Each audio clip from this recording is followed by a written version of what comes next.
announce you. Come on, I haven't been able to do this song for you in a long time. Oh, I'm waiting. I want it. All right, you ready, guys? Are you ready? Mr. Crowley.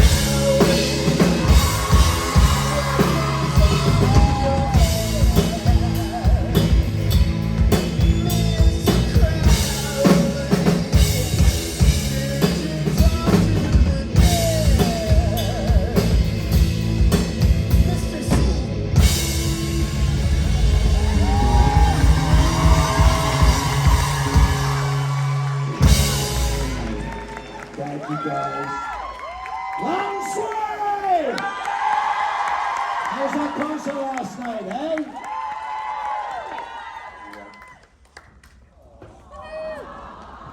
Big old hug there. Thank you. Listen, first of all, I know there's a lot of you who are new to the creation conventions, right? There's a whole bunch of you. Right. Well, welcome. Unfortunately, you're going to make friends here, whether you like it or not. But it is so nice to see you guys, and I'm so happy to be here. I want to thank Adam and Gary and Steph and Jen and everybody else. It's just nice to be back here. And last night was just fantastic. And, what a show, huh? So that's enough about you. Oh, have we got one side? Have we got two sides? God. Who's the best? Fight it out. Let's see who the best is. You think you're the best? You think you're the best? Oh.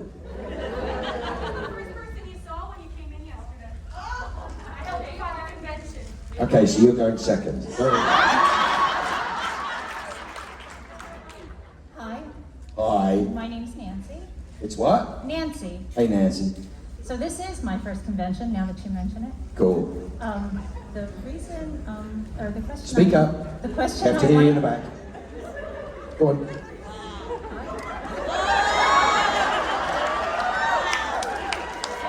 Come on, Nancy, get with the program! Okay, the question I want to ask is...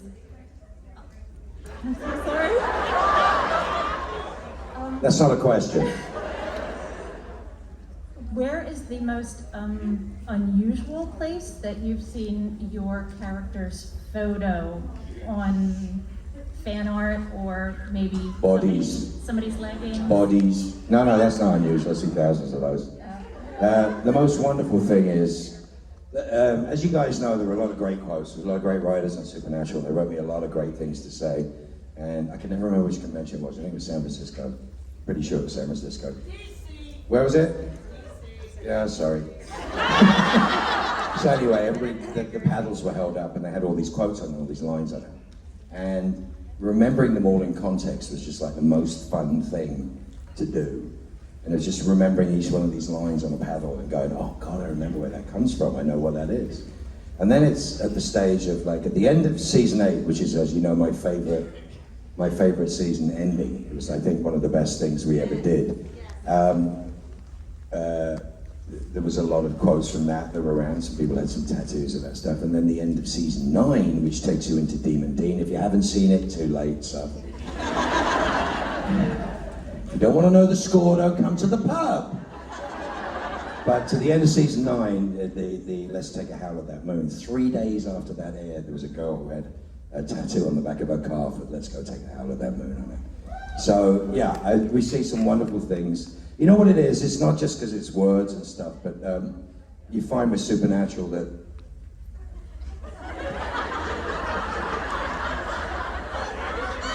have you quite finished?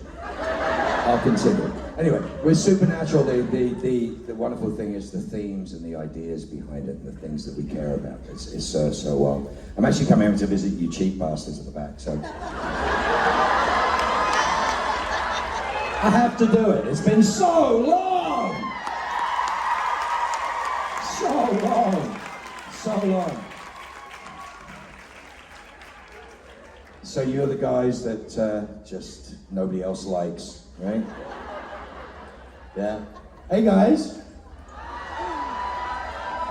You having a good day? We love you too. You know that. Go on, ask your question, darling. Hi. Hi. So I was telling my friend about how I ran into you yesterday and helped you find the convention, and she jokingly called Me. Wait, I'm getting to it. She Sounds like jokingly Misha. called me your Sorry, what's the question? She jokingly called me your spirit guide. So we got to talking about it, and I want to know, what kind of animal do you think your spirit guide would be? Wombat.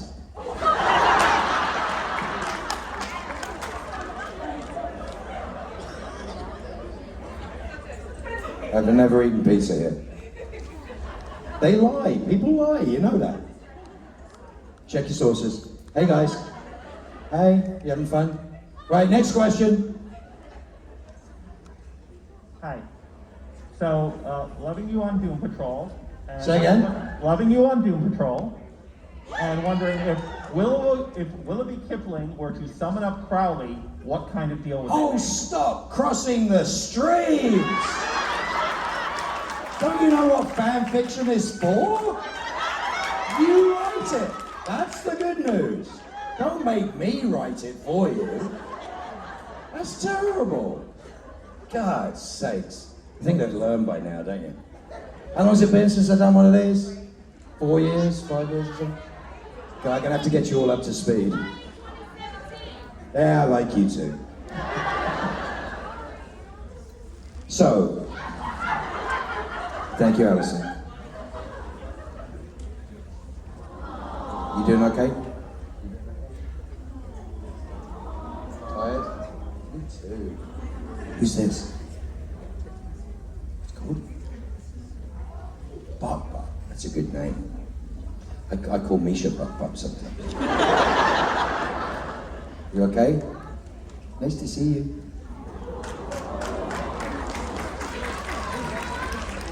What? Okay. I don't care. Thanks for correcting me. You're trying to make me feel bad? It's a child, for God's sakes. This is child abuse. This is terrible. Ooh.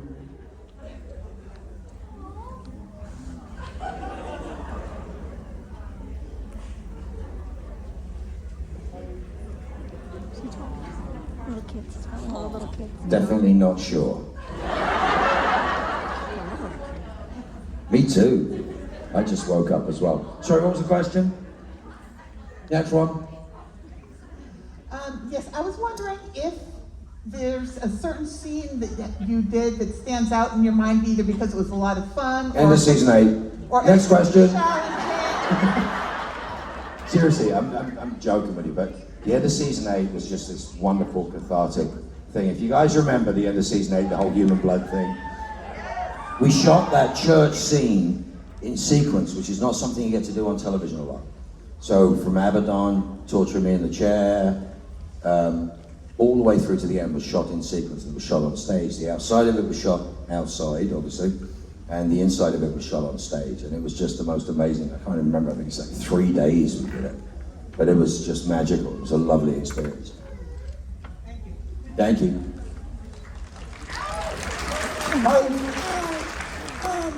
You know, I can really just mess with their stuff while they're not here.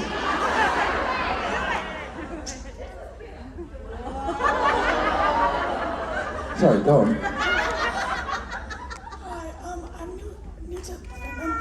This is my first convention. It is? Welcome, my darling. Thank you. I didn't really have a question in mind. Yeah. But if you weren't a demon, what other supernatural creature would you be? If I wasn't a demon, what other character in Supernatural would I be? What other creature? How do you know he wasn't an angel?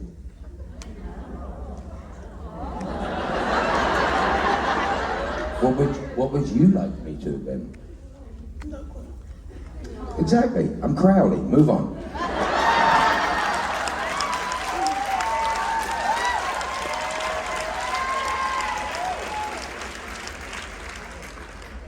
What? Hi, Mark. Yeah, right. You used to me by now. So we're all missing Jared this weekend, so I was wondering what your favorite memory with him is. Well, the one thing I'm glad is that my neck takes a break from doing this. You know what they used to do to me when we did like the quad photos? They all stood on tiptoes. I look like I'm 5'3". It's evil. So I wore a plaid shirt in his honor.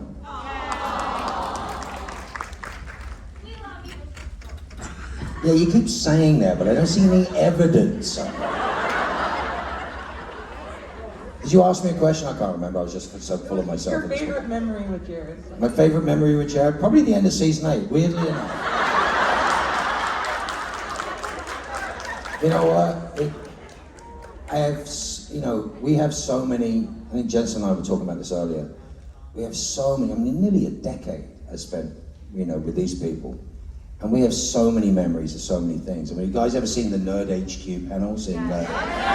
That's us relaxed after working for 2.5 days and doing Hall H and everything else. That stuff's magic to me. I make fun of Misha on a constant basis, just so you know.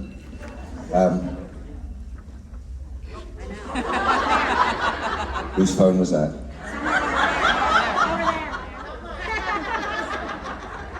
I will catch you, and I will kill you. No, it's the wrong movie. But just so many. And I was laughing about Misha and stuff, and I was going, there's all these wonderful pictures of me and Misha, because we're bored out of our minds doing 8 years of press every year in the same place, and having to come up with new things to do. And there's just all these hysterical photographs of him put me on his back, and there's all these weird, fun shots. And I just kind of, it was just so much fun. There's so many great memories, If you ever want to know about us, watch Nerd HQ and the gag reels. So I think that the material that you got with Jeremy Carver on the show was some of the best. That season 8 finale, for me, the season 9 monologue you had was some of the best writing and acting I ever That was so much fun to do. So That was the same director that did Baby, right? Yeah. So Tom, and he said the nicest thing to me. I said, well, what do you want to do? And I think it was the last shot of the season for Jensen. So I think he was just laying on the bed, comatose at that point. He did pop up in the middle of my speech one time and scream at me. Which I needed a new pair of trousers after that. But Tom was brilliant. Tom was such an amazing director. An older man, just a wonderful, wonderful, wonderful director. I said, what do you want me to do? He said, well, at the beginning I see you in the doorway. The rest is up to you. So when I was walking around that room, I was trying to find where to sit. And there's a little couch on one side, and there's that chair where the table is. And I sat in the chair, and it's got arms. And as soon as I put my arms down, the whole speech is about the truth. I'm not lying. What was I thinking of? As soon as I put my hands down, Lincoln Memorial. So literally the first thing that came to my head, and I was like, I'm sitting here. So it was an amazing day. I think that was the last shot of the season to do, and it was just so much fun. What was your question, Ben? So it was actually about working with Jeremy Carver again on Doom Patrol. How was it done? Anytime, anywhere, at any cost, I will work with Jeremy Carver. He's just a magical human being. I send him, when I was on Supernatural, I used to go, am I dead yet? I used to send him an email going, am I dead yet? And he would respond with, writing that scene right now. And so I went on to Doom Patrol, because as you can probably work out, I'm playing Constantine. Willoughby Kipling is Constantine. But he's immortal. So of course I sent him an email that said, are you going to kill me off? He sent me a response that said, I will never kill you off, asterisk. And nothing underneath.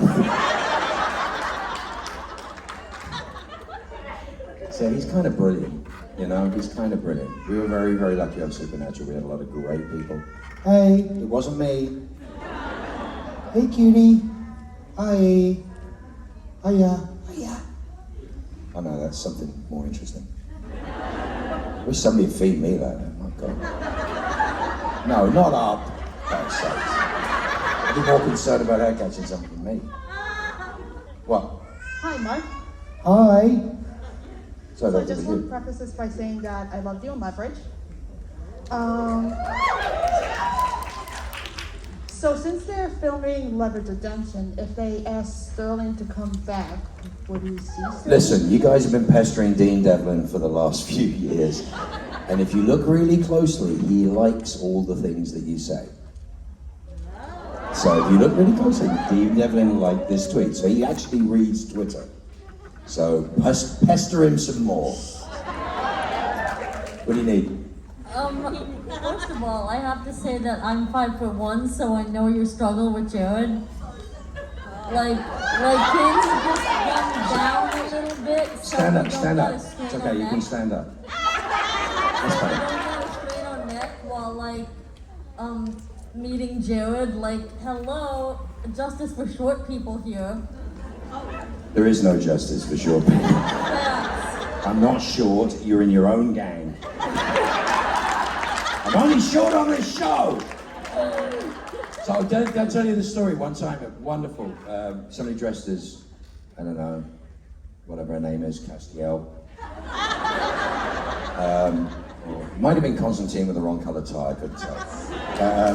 Came to one of our conventions and was like, so I really love you and I really love you in the show and it's really good, but what's it like working with Jensen and Jared? And I was in a bad mood at that point anyway. I mean, I think I was awake.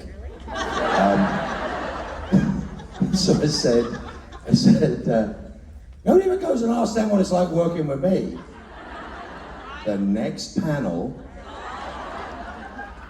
I really love you, Jensen, I really love you, Jared. What's it like working with Mark Sheppard? The two of them looked at each other and without skipping a beat went, short.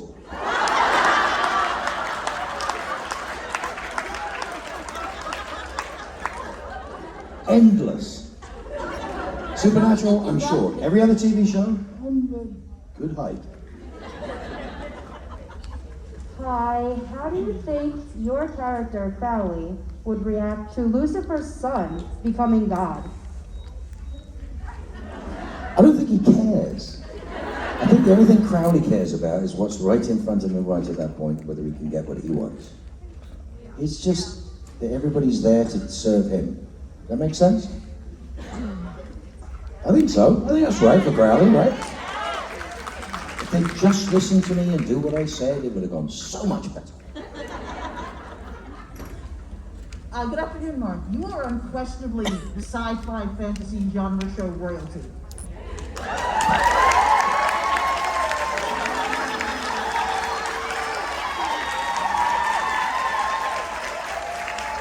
My husband and I... No, sorry. Right. So my question is, was that the result of deliberate choices on your part, or the shows coming to you?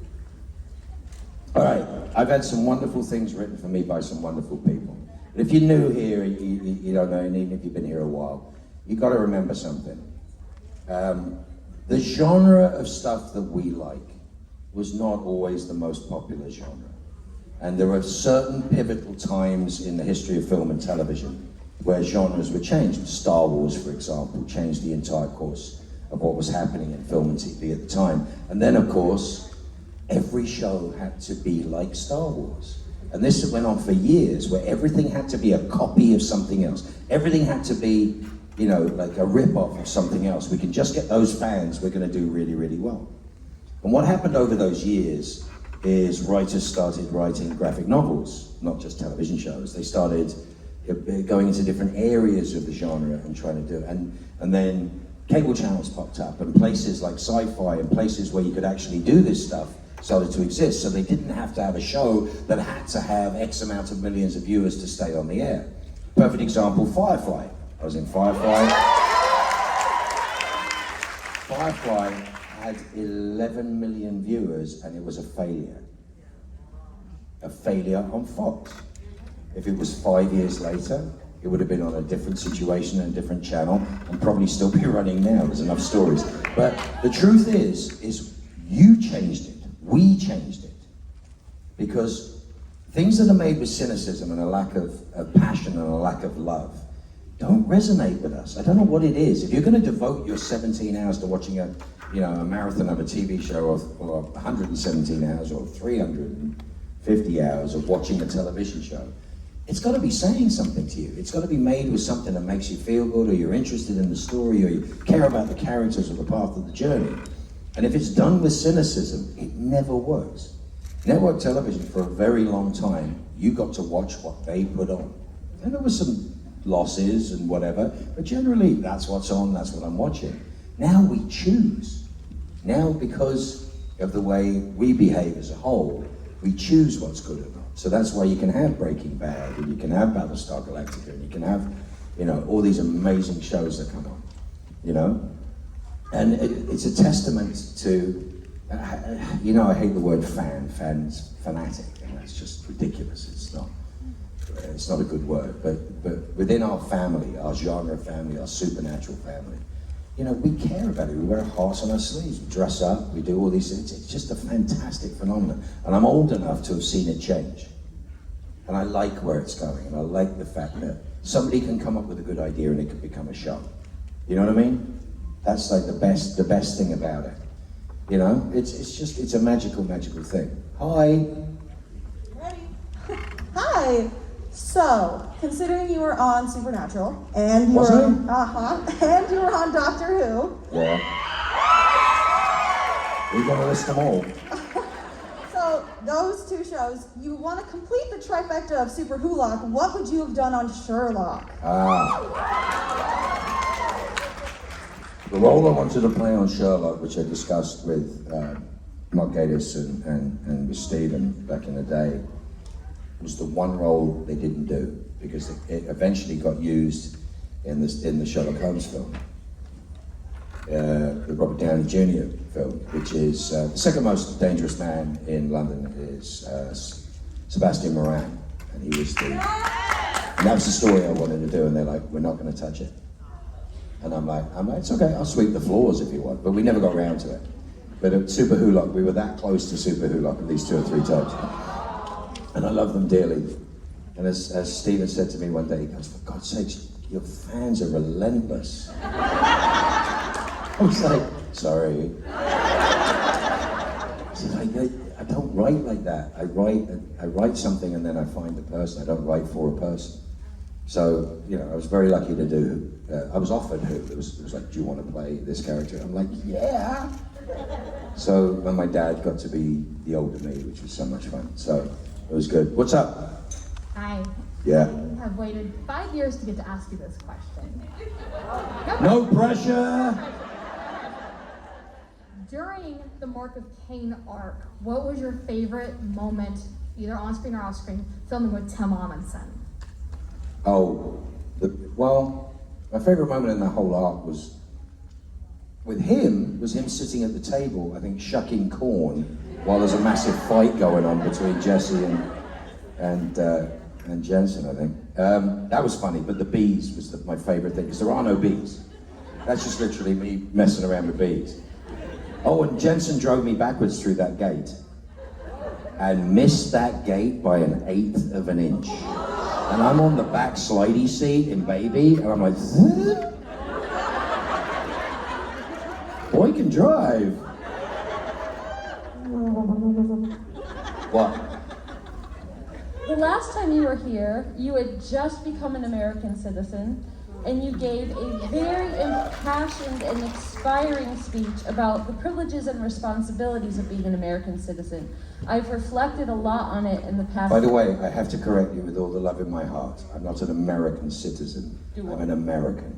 Okay. The reason I get to say that is not just my opinion. My passport says nationality, United States of America. Thank you for having me. I've reflected on your words a lot in the past troubled years, and I'm wondering if the past intervening years have changed your feelings about the American experience, and what new words... God, no, it's still the greatest country in the world. All right, I want to make this simple. It's easy. We've all been through a lot. I hope your families are all safe and well, and that's the thing I care about. I don't care about your damn politics. as a proud American, I'll fight for you to vote differently than me. That's just the way I am. But we're in a room full of people who represent what I think is the hope of future. There's no fighting here. There's no screaming and shouting and punching people. There's none of that going on here. And I've seen that in these rooms, in these conventions, that I see people caring about each other. We have causes, Misha and the boys and I have causes, and you guys step in behind that and magnify it 1,000-fold, 1,000,000-fold on occasion. There's nothing but love here. You know, in all its forms, and there's people who don't want to be talked to, and there's people that want to be embraced, and it doesn't matter. There's still buckets of love in this room.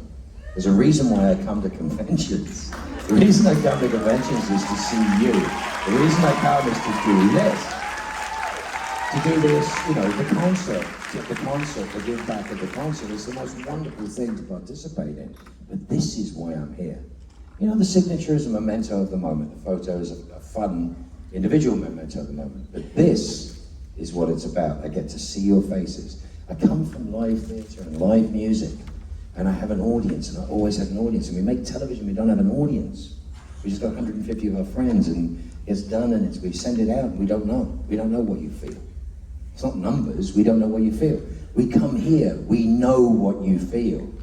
We see what you feel. It completes the circle for us. It's the most beautiful thing. You are our audience, and we love you very much for that. The point being is you know that we made a show with nothing but love from top to bottom. You know, from painters to you know, executive producers to stars. Everybody wanted to make the best show they could possibly make.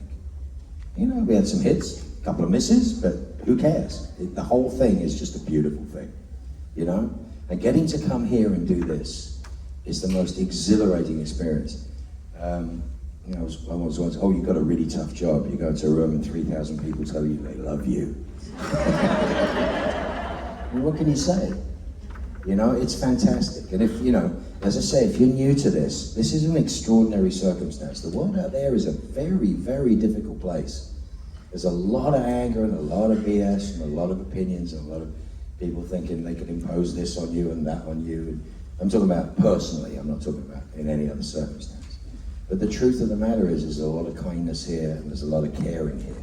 And if you're in trouble, look around you. Somebody will help you. Here, somebody will help you. I was talking about this when we did the meet and greet. I was like, you know, somebody falls over here, 50 people will go pick them up. It's an anxiety attack. One person will go, stand back! How you doing? What can we get you? Because that's what it is. And that's what the world needs. It's what the world needs. A bit more love, a bit more caring, a bit more understanding.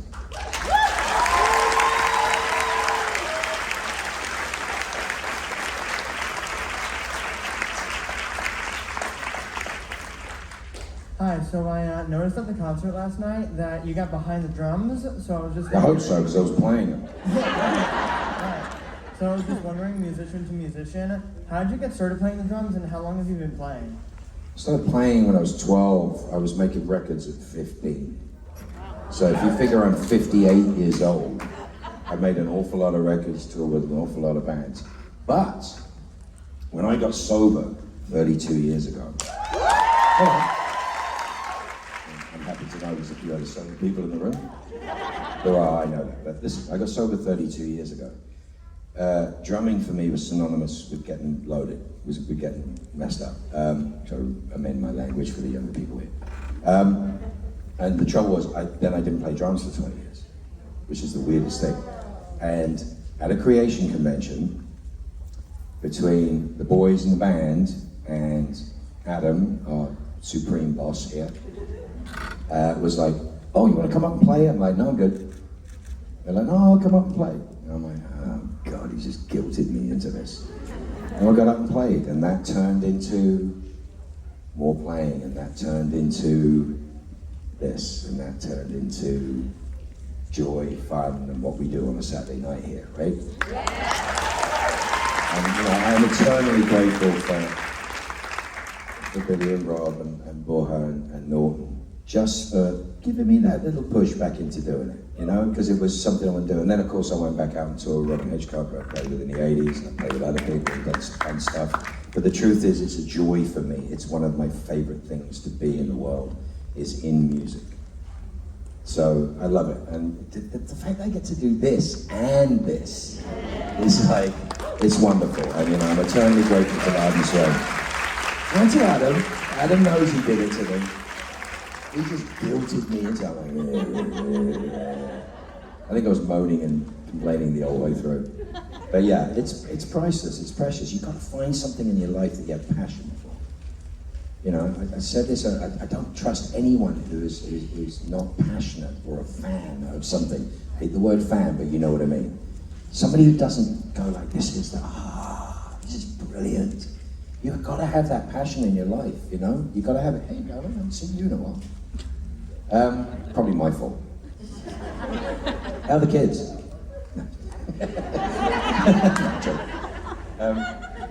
But yeah, it's about literally finding something you love. It doesn't matter if it's, you know, successful or important or anything else. Was it something I said, sir? He's got to go to a Misha meet and greet or something. Damn it all. Everyone leaves me. You buying that? Hi. Hi. I'm asking everybody this question. Oh, I don't want to know it then. I don't want sloppy seconds questions. Are you eating that now? Hi.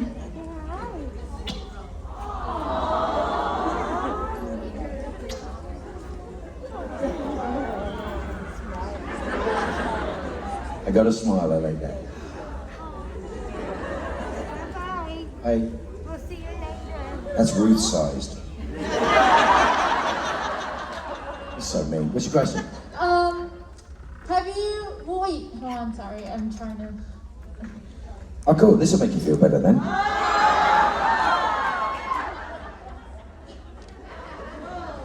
Oh no. Oh yay, a hug. Okay, so what video on YouTube makes you like the happiest? Yeah, I'm asking On this question. YouTube? Yeah, on YouTube. YouTube? Or, and my second question is, have you ever been kicked out of like a board game or a trivia game for being too good? Because that happened to me in college. So this is basically about you. No, it's not, I promise. I was never kicked out of college because I never went to college. I was never kicked out of a board game in college because obviously I never went to college. And I'm not a big YouTube fan unless I'm trying to find something you guys have posted about us. There you go. That's usually where it goes. Hey you. Hi. How you doing? Good. Having a good day? Yes. Me too. There's a lot of people in here. That's weird, though. You have a question? First off, my name is Samantha Dean. This is my first convention. Ah, I gotta guess what your parents were doing while they were drinking that wine box. My question is, what is your favorite moment on set with J2 and Misha? I remember you.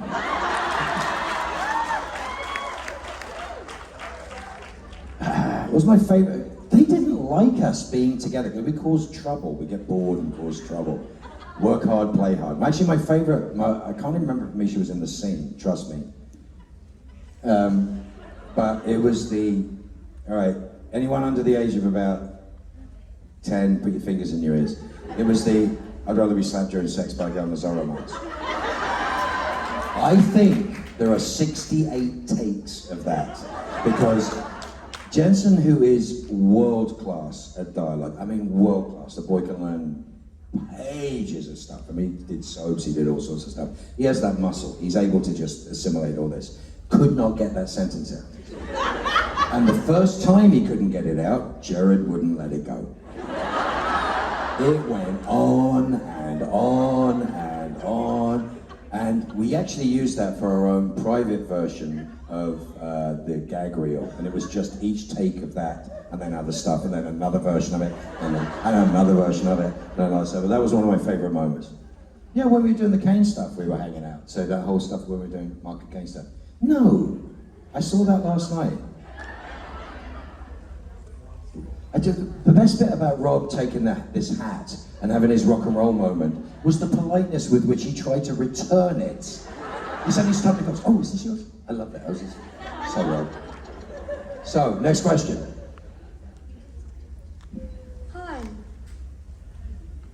As a 15-year-old girl, I was wondering what's one thing you did that you regretted in your teenage years or wish that you did in your teenage years? You talking about in my life? Yeah. That I regretted? Yeah. Honestly? Do you have any idea the things I've done in my life? I'm dead serious, I'm not joking, I mean dead serious. I have done a lot of things in my life, and I have survived a lot of things in my life. But the truth of the matter is, everything that has ever happened to me has got me to this point. Doesn't matter what you've ever been.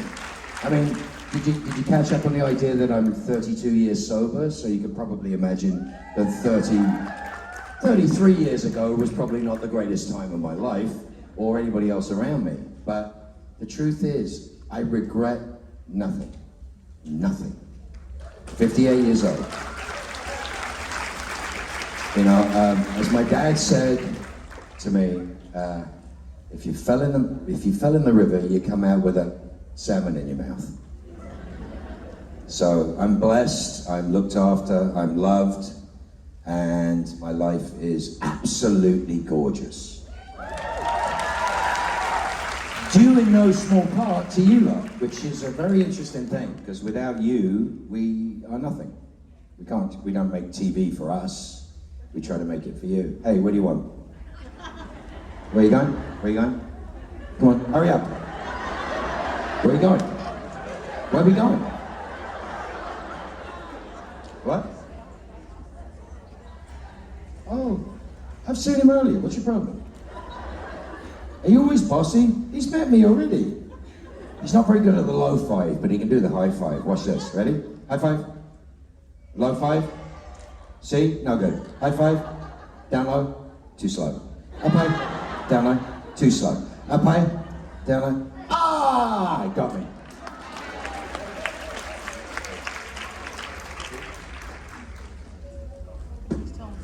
Ooh, it's getting around that time. Can I help you, ma'am? You okay? Do you need help to your seat? You know you're late, right? Well, you're late for me, but you're obviously early for the person you actually came to see after me. You only came to see me, yes, I believe it. Thank you. I like my tattoos too.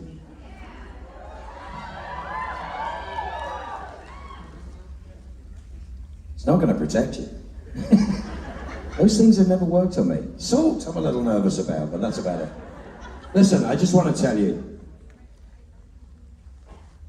it is a fantastic thing to be at a convention with you people. It's just, what do you mean, you people? No, it's a fantastic thing to be at a convention with you people, with our supernatural family. It is a joyous thing. I love you all so much. I think what is most important is that I want you to all look after each other. I want you to take care of each other, because it is a rough and dangerous place out there. There are things going on in the world, which personally, if a bunch more women were running it, it would probably be a lot safer.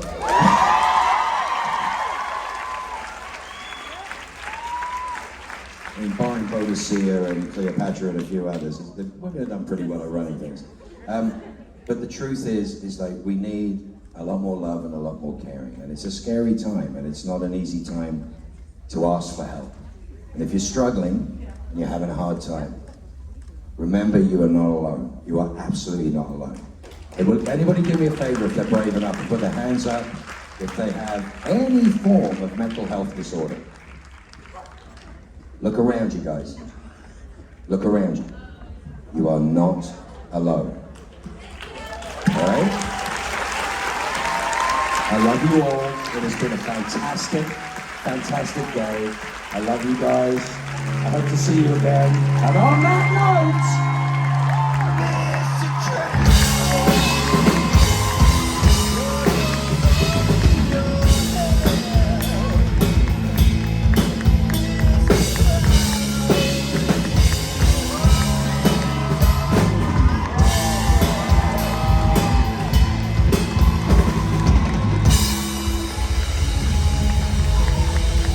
you.